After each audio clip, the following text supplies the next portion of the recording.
Market numbers for June are out. The market is still humming. We'll take a look at the data coming up next.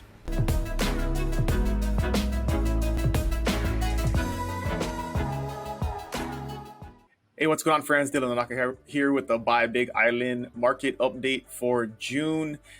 The market's still going, still chugging along, still on fire. Not that much has changed, but we'll take a look. Like we saw last month, the numbers this month are slowing if we compare them to the month prior, mainly just like last month because of inventory. So getting into first the market data for the Kona market, looking at current units, we had 51 homes sell in the month of June. That's a 16% increase from a year ago, but it's actually a decrease. There was 54 homes that sold last month. So less homes sold this month than last month.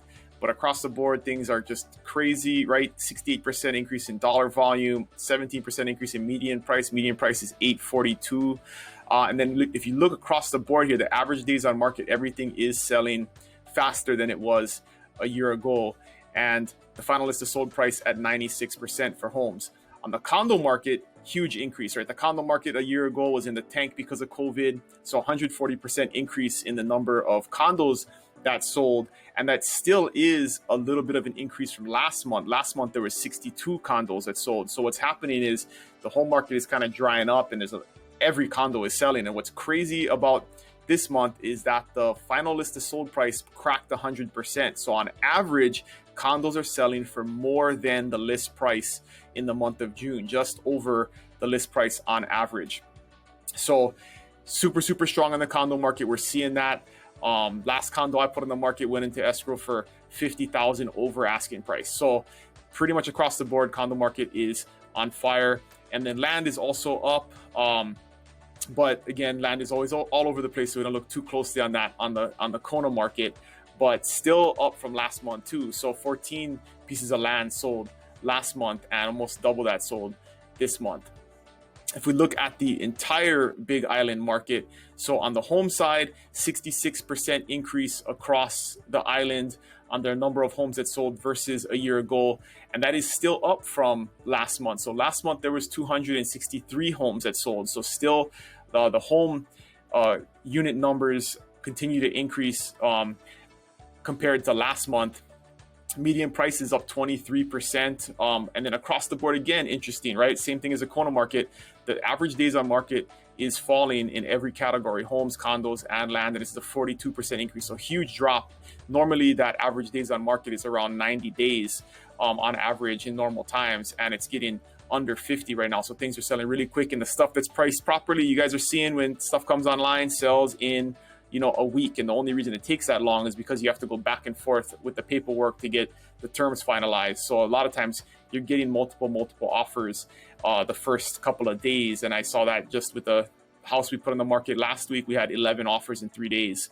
So very, very strong. And then the final list of sold price across the island, 96%, almost 97%. So the homes are almost selling for, on average, a full list price. On the condo side, 106 units sold across the island. That is up from last month and way up from a year ago, obviously. But last month there was it's down a couple. So it was 108 last month. So it's about the exact same as it was last month in terms of the number of condos that are selling. But we're seeing that condo inventory dry up pretty significantly too.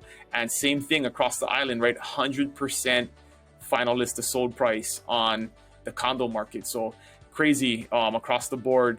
This includes that Waikoloa Resort condo area. People are scooping up vacation rentals and they're moving out of the homes market because there's so few homes on the market and purchasing condos. So very, very strong. And then across the board, land, a big increase on the land side versus a year ago and a month ago. So a month ago, there's 264 pieces of land that sold and 341 sold this month. And I'm seeing that people are looking to put money into land instead of keeping it in the stock market or holding on to it in the bank. And lots of land is moving. Land that a lot of times sits for a very long time and doesn't sell is selling. And I'm seeing lots that come on the market selling almost immediately. So same thing, this number is pretty high for land, right? The final list of sold price being at 93% is higher than it normally is. Normally that land final list of sold price is under 90%. So that's creeping up also where people are paying more, almost closer to list price than they were before for land. And then last slide here, just to compare June of last year versus June of this year. I like to just keep tracking this to illustrate. This is the number one data point that illustrates where we're at in the market right now, is active listings versus the number of properties in escrow. And last year there was 3,100 active listings and 1,000 properties in escrow. This year there are only 1,390 properties on the market and 1,482 in escrow. There's more in escrow. And this active listings number continues to fall, right? We've seen the last couple of months, it was like 1,600, then 1,500, then 1,400, and now we're below 1,400 on the active listings side. And, you know, a lot of these are vacant land in rural areas. There's really not that many homes in the market. There's only like 350 homes, give or take, any given week right now. So, you know, 1,000 of those are condos and pieces of vacant land. So if you have any questions about your specific area, let me know and I can pull those numbers and share them with you. If you have any questions you want to ask in the chat below, please do so. And remember to like and subscribe the video. Always appreciate that. And I'll see you guys next month with the market update. Aloha.